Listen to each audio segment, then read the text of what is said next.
mbokk yi asalaamualeykum ñu ngi leen di sant bu baax di leen gërëm rafetlu ànd beeg ñun ci ITV ñeent fukki simili juróom moo tegu ci juróom benn waxtu bisimila leen ci xabaaru maraxi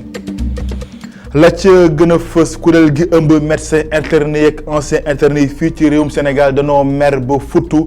jëmale ci jëwriñ ku ñu dénk wàllu wér-gu-yaram gi ci Sénégal di Abdoulaye Diouf Sarr ni ki tey la ñu xàppati ñett fanu grève yoo xam ne du ñu faste xànc ak morom ma ñoom nag seen nekkin ak seen dugg ci biir fonction publique mooy seen sàkkuteef seen kaddu dina biir ci mu gën a yaatoo ci biir xabaar yi.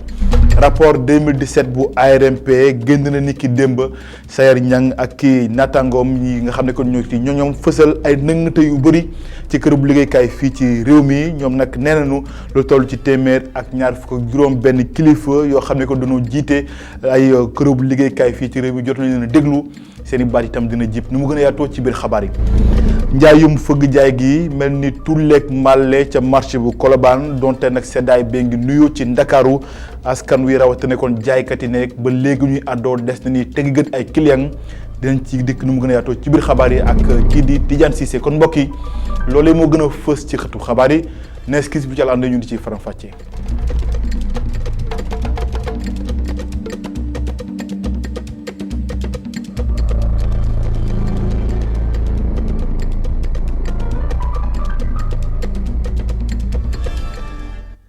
mbokk yi asalaamualeykum ñu ngi leen di sant bu baax di leen gërëm rafetlu ànd bekk ñun ci ITV xabaaru marax yi ko des koy tàmbali duñu ko junjee ci ndorteel li ak kuréel bi ëmb médecin interne yi ak ancien interne yi ci Sénégal danoo mer ba futtu jëmale seen jëwriñ di Abdoulaye Diouf Sarr moom moo yor lépp lu jëm ci wàllu santé di wér-gu-yaram ak action sociale ci Sénégal ni ki tey kon la ñu daal di fësal seen naqar ndax dañoo xàpp te ñetti fanu grève yoo xam ne lu ñu faste xànc ak morom ma lañuy sàkku nag bokk na ci seen nekk ñu daal di ko xoolaat waaye itam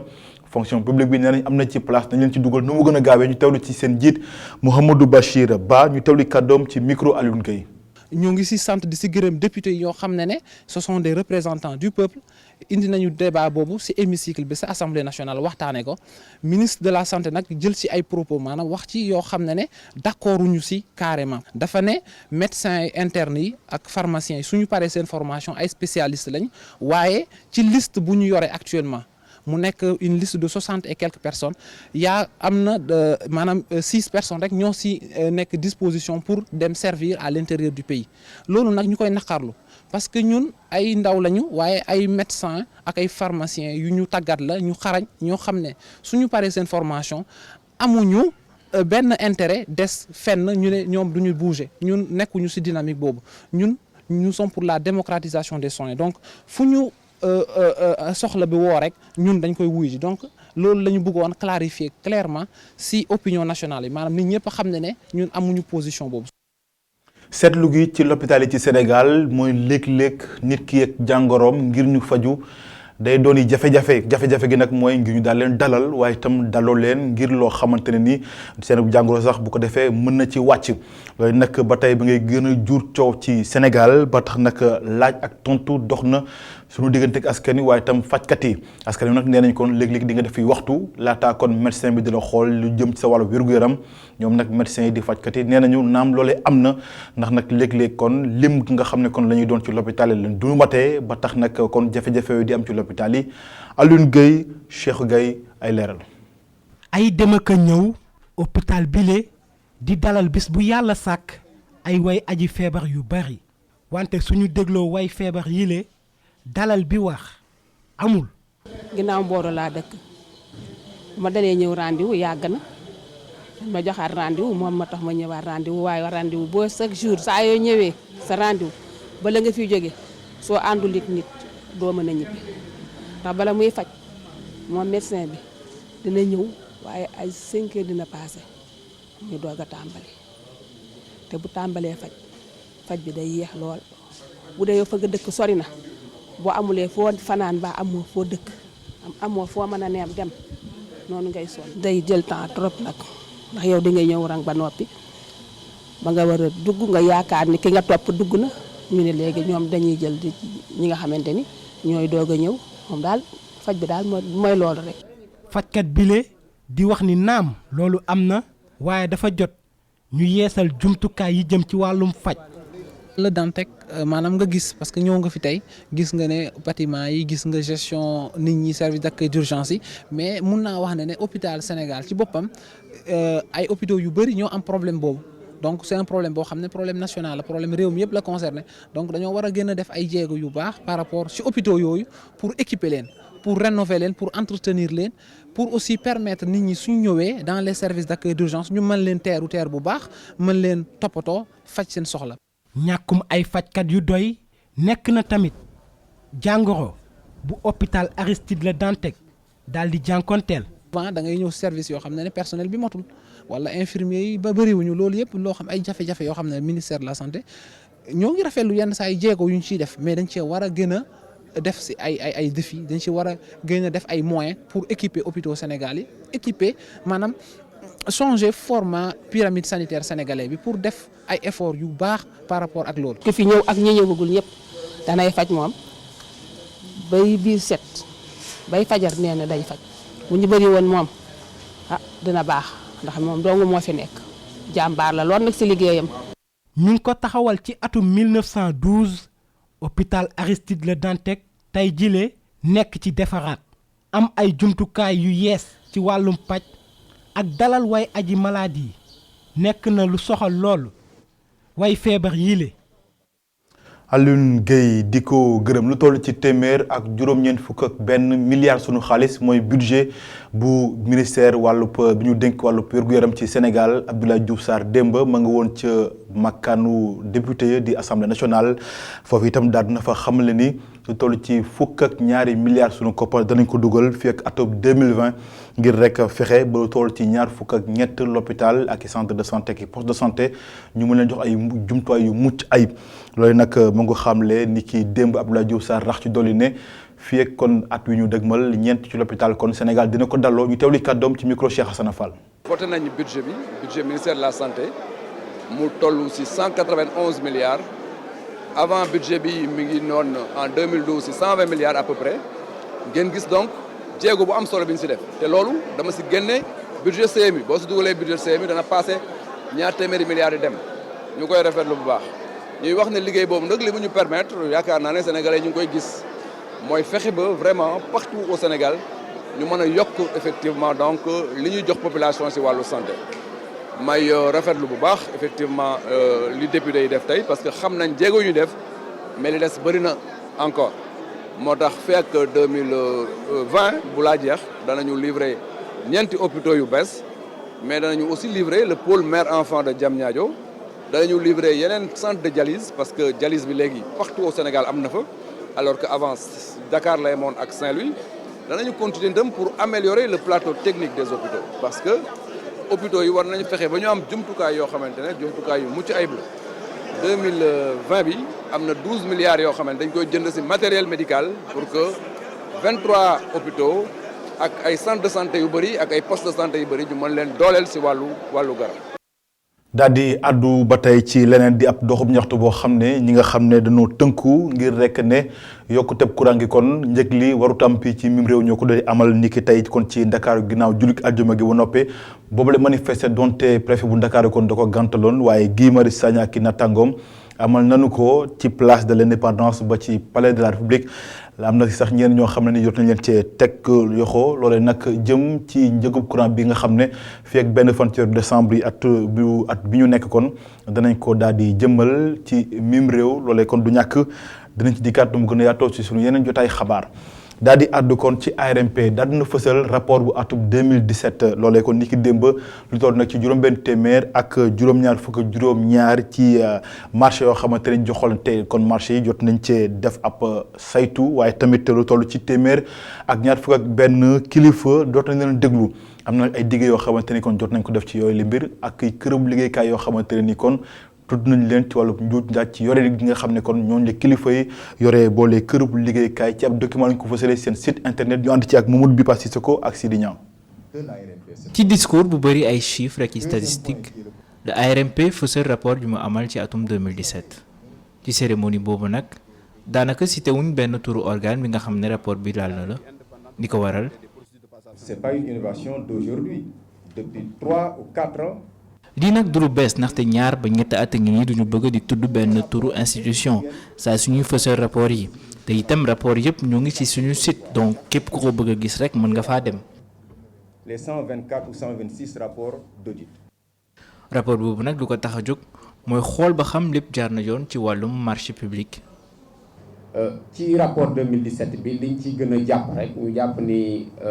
ñaari mbir yu am solo moo ci nekk gannaaw bi ñu constaté ñun ñëpp que ni koom gi nga xamante ni day dugg ci wàllu marché public gën naa yokk lool sax bi ci njëkk mooy ci wàllu woowu bi koom bi yokkee aussi ren ARMP dafa def loo xamante ni lu bees la dafa yóbbu li nga xamante ni mooy càmbar googu ci li ñuy wax délégation de service public mu nekk loo xamante ni lu bees la. ñu nemmeeku ab yixital ci publication rapport boobu directeur général bu ARMP di si andi ay tontu. On était à 600 milliards de chiffre d'affaires. bu njëkk koppar yu ñu doon ceytu 600 milliards dong la yemoon ñu waroon auditer itam suñu toll ci juróom-ñett fukk ci lay yem tey nag koppar yi ñu ngi toll ci 3000 milliards structure yi nag toll ci téeméer ak lu tegal yokkute boobu nag tax ba ñu seetlu yéexaay bi am ci fësal rapport yi. Les budgets de chaque structure ont augmenté. Il y a une incidence forcément sur le temps de l'audit. li gënoon fës ci atum 2017 nag mooy mission bu waa ARMP amal ci wàllum contrat yi nga xamante ne amal nañ ko ak yenn service public secteur yu ñu visé nag mooy wàllum télécommunication ak contrat bi nga xamante ne ci diggante état bu Sénégal la ak ñetti opérateur télécommunication yu fi nekk ak secteur ndox bi nga xamante ne contrat d'affermage diggante état bu Sénégal SONES ak ñii di waa SDE. Mamadou Bipa Sissoko di ko gërëm des ba tey ci boobu lépp rapport nga xam ne fësal nañ ko ndiki démb njiital COSEC Mamadou Ndione indi na ci kàddoom ndax jàpp na ne kon joxu ko sax gëdd lool ndax nee na kon Sénégal taxawaay bi nga xam ne am na ko ci lu jëm ci wàllu leeral ak yoreen gu ñoŋ ci àdduna wërngal këpp taxawaay bu mucc ayib la rax yi dolli kon lépp loo xamante ne kon jëm na ci marché dañ koy fësalee fii ci réew mi jaar na yoon loolu ay kàddoom Mamadou Ndione yi loolu kàddu yi kon mu ngi ko yëkkatee ni ko tey ca ndaje boo xamante ne kon ñu ko doon waxtaanee waaye jokkoo na teg marché ci Sénégal ndaje ma ca Saly la amee ñu teewlu kàddoom moom mi nga xam ne kon mooy njiital COSEC di Mamadou Ndione ay kàddoom ci micro Aliou Kane. Sénégal nag il faut ñu xam ne dafa am ci àdduna bi lu ñuy càmbaree ndax dëkk mu ngi ci yoon bu baax bi ci wàll boobu ñu tuddee bonne gouvernance bokk na ci li ñu tuddee indice Mo Ibrahim. indice Mo Ibrahim avant ñun ñuy ñëw au pouvoir. Sénégal 16e la ci jëloon ci Afrique tey jii bokk nañu ci fukki dëkk yi nga xamante ne ñoo gën a baax indice ci Afrique kon jéego am na ci beneen indice bi mooy li ñu tuddee indice wu Transparency International Sénégal 112e position la nekkoon tey jii ñu ngi 67e position kon avancé nañu gagné nañ ci ay jéego ay place yu am solo beneen indice bi mooy indice doing business nga xamante ne ci juróom-ñaari at gagné nañu 60 places kon ñu ngi ci yoon bu baax bi maintenant li ki des nag. mooy rapport bu génnee dañuy lire la rapport ba bind xool ñañu wax ci rapport bi lan la ñu tontu mais li ëpp solo rek mooy nañu jàpp ne dëkk bu ñu yor dëkk bu tegu ci yoon la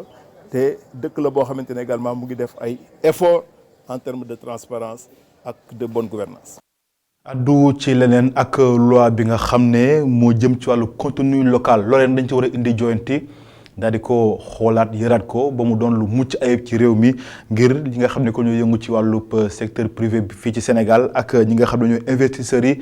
gën ci mën a gis seen bopp loole nag moo tukkee ci ab ndaje boo xamante ne dañ ci weccoonte xalaat lu jëm ci wàllub li ñu dippee kon jeudi des investissements ñu ànd ci leeral Souleymane Diallo Cheikh Hassana Fall. pétrole ak gaz bi ñu gis ci waaxub Sénégal nekk na loo xam ne jur na espoir gu bëri ci population bi waaye tamit ci entreprise yu nekk ci biir réew mi waaye tamit mu ubbi ay laaj yu bëri ci retombées yi nan lay demee ci industrie bu yees boobee nguurub Sénégal adopté ab loi bu yees mu jëm ci mbiru contenu local ngir bëgg dalal xelu investisseur sénégalais yi waaye ñoom ñi gis nañ ne ay manquement am na ci.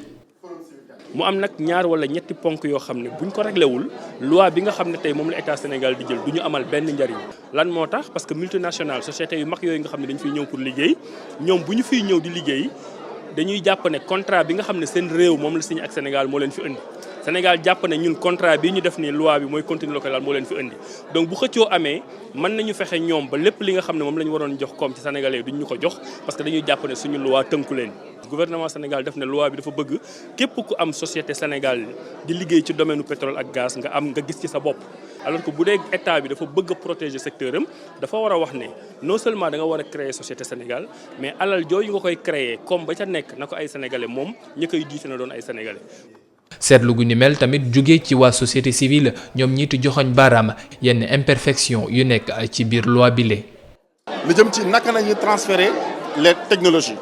loolu loi bi wax ci dara loolu insuffisance la. naka nañu former ñi nga xam ne ñoo war a intervenir ci wàllu exploration wala exploitation pétrole wala commercialisation wala transport bi loolu loi bi waxu ci dara. naka nañu fexe ba nga xam ne mu bañ am confusion entre li ñuy wax contenu local ak responsabilité sociétale ñuy wax RSE donc. réglementé wuñ ko maanaam dépense yooyu bu ñu ko réglementé wul dafay impact ci coût bi nga xam ne te ëllëg dafay gën a impact encore ci li ñuy wax partage de production. amal ab waxtaan boo xam ne ñëpp dinañ ci mën a dugal ci seen kàddu am tamit ab préférence nationale yenn saa yi sax ñu gën leen beral loxo loolu nekk na loo xam ne ñii ci waa secteur privé national bi ak tamit ñii ci investisseurs sénégalais yi bëgg nañ ko loolu te ñoom seen yéene lenn dong la jàppale nguurub Sénégal ci développement sunub réew. Cheikh Hassana Fall daal di àddu ci wàllu courant gi ak lii di Akil ab kërëb liggéeykaay la boo xam ne day liggéey ak bërëbu séddalekaayu courant bi fii ci Sénégal di Sénélec ñoom nag dikki tey kon danoo dalal kii di directeur général président directeur général bu électricité France maanaam mi ki yor lépp lu jëm ci wàllu courant gi ci diwaanu France di EDF di Jean Bernard Lévy ci ndaje boobu nag ab xaati mu déggoo dox seen diggante ñii di waa EDF ak waa ERA ay leeral ak Omar Kane ak Mafal Fall ñoo tey boobu leen ndaje. yónniwul kenn moom président directeur général bu EDF ci boppam moo ñëw visiter bërëbu Akili yi. Akili nekk start-up nekk itam filiale Sénélec muy yëngu ci xarala yu yees yi jëm ci courant bi. mu nekk loo xam ni Akili mu ngi koy liggéeyal Sénélec ay at a ngi nii. ñun sunu liggéey mu ngi jëm ci dimbali Sénélec ak entreprise yu mel ni Sénélec nu ñuy def pour mën a gën a xarañ ci seen liggéey gën a maîtriser seen i yenn façon problème yi nga xamante ne mën nañu ko am ci lu jëm ci surveiller courant bi nuñ ko produire fu mu jëm et cetera donc loolu mooy façon liggéey ñuy liggéey ak waa Sénélec ak en même temps ñuy liggéey loolu Sénélec ñu ngi liggéeyal aussi client wu Sénélec yi tey jii nii bëri na ay nit ñoo xamante ne ak ay entreprises yoo xamante ne ñun ñoo leen di accompagner maanaam ñun ñoo leen di gunge pour que ñu mën a xam na li ñuy fexee pour wàññi seen i facture électricité parce que dafa di loo xamante ne daf leen a soxal te ñun am nañ ci ay pexe. loolu sax moo séduire président directeur général bu EDF. Je suis encore davantage impressionné. dama waaru tey si li ma gis fii si Akili musuma yaakaar ni dinaa fi fekk ay ndaw yiy def liggéey bu mel ni te ñun groupe EDF dañuy sawar si jàppale këru liggéeykaay yu mel ni. Brillamment dirigé par un entrepreneur remarquable. visite boobu nag ñu ngi koy jeexal ak ay xaatim. benn ci projet yi mu ngi jëm ci ERA moom mooy benn société la boo xamante ne EDF moo ko moom mu ngi fii ci Sénégal moom mooy liggéey mooy joxe courant bi ci diwaanu Tamba Kédougou ak Kaffrine donc ñoom foofu li ñuy wut ci ñun mooy ñu jëm leen jàppale pour que ñu xool nan la ñuy defee comme xeetu jumtukaay yi ñuy jox Sénélec ñu mën leen ci jàppale ñoom tamit ñu mën ko jëriñoo foofu. beneen bi mooy ñu ngi ko def ak beneen entreprise bu tudd EDF International Networks bokk ba tey ci groupe EDF boobu tamit foofu li ñuy jéem a xool mooy nan la ñuy fexewee pour bokk liggéeyandoo ci lépp lu jëm ci xeetu énergie yu bees yi nga xamante ne dafay jëm par exemple ci naaj bi wala ci ngelaw li et cetera donc li ñuy woowee énergie renouvelable ci nasaraan moom la ñuy xool nu ñu ciy liggéey. pour wan leen ni fii ci dëkk bi am na ay jeunes entrepreneurs yuy liggéey ci lu kenn yëgul ay ndaw yuy boole théorie ak pratique. Omar Kane jërëjëf maa ngi leen ko doon duñu ci ndorteelu xabaar yi ak njaayum fëgg jaay bi ci marché Colobane mel ni tulleeg male doon tekkoon seddaay bi mu ngi nuyoo si ci Ndakaaru ak li ko wër terewul nag ñoom nee nañu ba léegi gisaguñu ñoo xam ne kon mën nañoo jënd séeréer bu njaay mii di ay client loolee la jaaykat yi daal di xamle kon ñu ngay jànkoonte li jafe-jafe yu tar ba tax sax nee na loolee kon tiital na leen lool ñu ànd ci leeral Tidiane Cissé. 11h moo jot fii ci marché bu Colobane ay attaques ngi nii Awa ak Ami ñoo ngi yëngu ci njaayum fëgg jaay fii ci marché bi waaye tey jii bi ñu yeewoo ci suba si ba léegi giseguñu benn client. gis xam nga xool fi nga taxaw ak léegi gis nga fi ku la war ko jënd xoolal action bi ngay xool kon xam nga ne su doxoon dama naan taxawal ba ma pare damay wax ak sama doom ji waaye gisoo ko jënd gisoo ko yëkkati te fajar nag 6 heures laay jógee sama kër nag dikk fii toog di xaar yàlla rek ak gaay yi. mbedd yi wet loolu client yi raar itam waaye situation bii leen taxul jaaykat yi bàyyi seeni loxo. mën naa laa waxal ne démb ak tey gisaguma sama bopp ci affaire bi kon loolu baaxut te ma yor kër yor njaboot bu njëkkaan da nga daan jaay. su ko defee may wàcc yóbbaale sama 5000 wala ma yóbbaale sama 4000 wala ma yóbbaale sama 7000 sans départ rek nu bagage ba rafetee. xam nga lim doon dox bu njëkk ba ak tey li ñu wuute mooy leen léegi soxla yi dafa bari waaye nag wax dëgg yàlla nu ñu ci sant nag waaw. yile situation la ñi di jaay fëkk jaay yi di dund fii ci marché bu Colobane mu doon lu metti loolu ñu bari ci ñoom gis ni concurrence bi moo waral situation bi lee. adduna bi ñëpp dañoo daw ñëw Sénégal ndax ñëpp dañ ne Sénégal mooy dëkk bi dàq commerce. Chinois yi moo xam moom adduna moom ay wang lañ day daw njariñ baa muy daw day wut njariñ baa muy daw dee mooy chinois nag moom dëkk buñ demit dañuy jël la fa baax dem seen yoon. ay nit ñu ma gis nit ñu xong wala ñu weex ay tubaab lañ wala ay indien wala ay chinois. du ma ko mën a wax ndax suñuy rek ak suñuy jarbaat ak suñuy gone rek ñooy dem jëndi foofu di jaayaat. loolu nag man daal mënu ma ne yàq na commerce bi wala defar na ko ndax noo doon ñaan mu bari comme dañ doon ñaan mu bari nag mu bari mënatoo ne lu tax muy bari. njaayum fëkk jaay doon na lu am solo fii ci marché bu Colobane waaye tey jii ñu bari ci jaaykat yi dañoo am ay jafe-jafe ngir rek mën a jaay seeni marchandise ñoo ngi sàkku autorité yi ñu jàppale leen ngir rek ñu mën a amaat seeni doole. Tidiane Cissé di ko gërëm mbokk yi di leen gërëm ci ànd beeg ñun ci ITV gërëm ñëpp ñu jàpp ci xabaar yi ba mu daal di yemb rédaction mu jox leen dox daje 19h45 ci xabaar yi ci yaatal ci kàllaama tubaab ak Assane Gueye ma jox leen dox daje minuit te jukki xabaar yi bu calante feeg boobu kon ngeen wéy di ànd ak ñun suñu programme ci ITV ndax mbir ngi ci jërë ngeen jëf.